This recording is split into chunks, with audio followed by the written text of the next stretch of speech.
নমস্কার বন্ধুরা, আজকের আমি বানাচ্ছি বাঁধাকপি মটরশুঁটি আলু দিয়ে নিরামিষ তরকারি। এখানে দেখুন মটরশুঁটি ছাড়িয়ে নিয়েছি আমি এরকম এক বাটি। এখানে নিয়েছি বড় একখানা আলু, আর আমি বাঁধাকপিটা কেটে আমি এখানে নিয়েছি প্রেশার কুকারে নিয়েছি। একটা সিটি দেব। তো একটা সিটি দেওয়ার আগে আমি একটু জল দিয়ে দেব। বাঁধাকপিটা আমি জলটা দিয়ে নিই, খুব বেশি জল দেব না। এবার আমি এখানে 1 চামচেরও কম একটু লবণ দিয়ে দেব। এবার আমি এখানে লবণটা দিয়ে দেবো এইটুকু পরিমাণ, দিয়ে ঢাকনাটা বন্ধ করে দেবো, দিয়ে একটা সিটি দিয়ে গ্যাসটা বন্ধ করে দেব। আমি গ্যাসে কড়াই বসিয়েছি, আর এখানে ভাজা মশলা করব একটু। তো ভাজা মশলা এগুলো নিয়েছি, দেখুন গোটা জিরে, তেজপাতা, ধনে, 3টে শুকনো লঙ্কা, একটু গোটা গরম মশলা এখানে। এবার কড়াইতে আমি দিয়ে দেবো সবগুলো একসঙ্গে, একটু হালকাভাবে ভেজে নেব।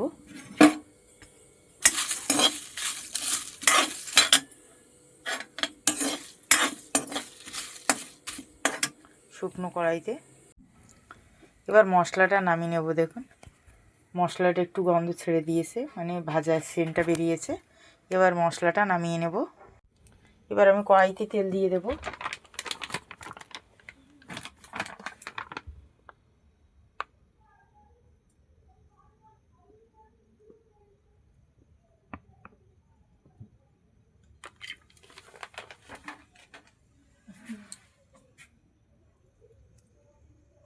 তেলটা একটু ভালো করে গরম করে নেব।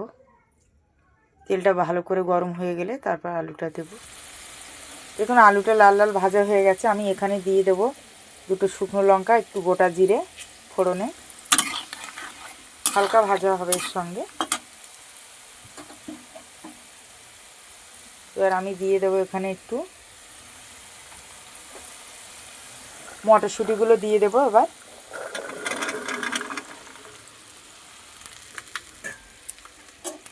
এখানে এক হাতে ফোন ধরতে একটু অসুবিধা হচ্ছে, কেন আমার জায়গাটা খুবই ছোট।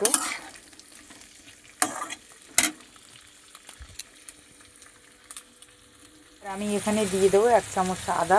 আদাটা আমি গ্রেট করে নিয়েছি, আপনারা চাইলে বাটা আদাও দিতে পারেন। আমি এখানে দিয়ে দিচ্ছি 3খানা কাঁচা লঙ্কা গোটা, ঝালের জন্য। ঝালটা আপনারা পরিমাণ বুঝেই দেবেন।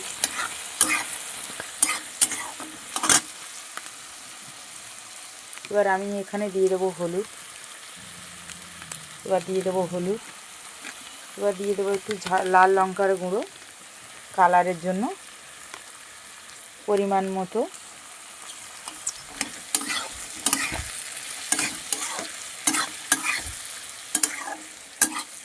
দেখুন আলুটা কিন্তু ভাজতে ভাজতে দেখুন সেদ্ধ হয়ে গেছে। দেখুন গলেই যাচ্ছে আলুটা, আলু সেদ্ধ হয়ে গেছে। এবার আমি দিয়ে দেবো বাঁধাকপির সেদ্ধটা। একটা সিটি দিয়েছি আমি।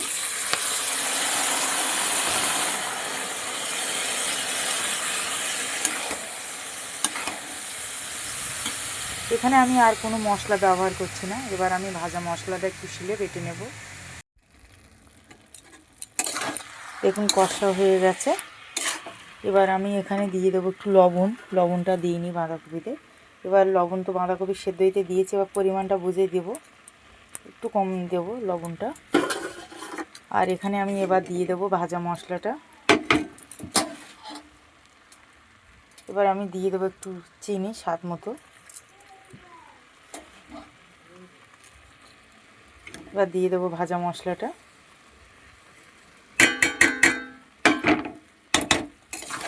একসঙ্গে এবার আমি মিশিয়ে দেবো ভালো করে, দিয়ে একটু 2 মিনিট নাড়াচাড়া করে নেব।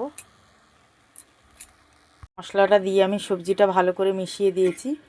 আমি এখানে একটু দিয়ে দেবো বাটার, আপনারা চাইলে ঘিউ একটু ব্যবহার করতে পারেন। আর আমি এখানে রান্নায় আমি টমেটো ব্যবহার করিনি, আপনারা চাইলে টমেটো ব্যবহার করতে পারেন। বাঁধাকপি তরকারি রেডি। এবার নামিয়ে নেব। বাঁধাকপি তরকারি রেডি। আপনারা পুরো ভিডিওটা দেখুন, রেসিপিটা কেমন হয়েছে অবশ্যই কমেন্টে জানাবেন। রেসিপিটা ভালো লাগলে সাবস্ক্রাইব করুন, লাইক করুন, পাশে থাকুন।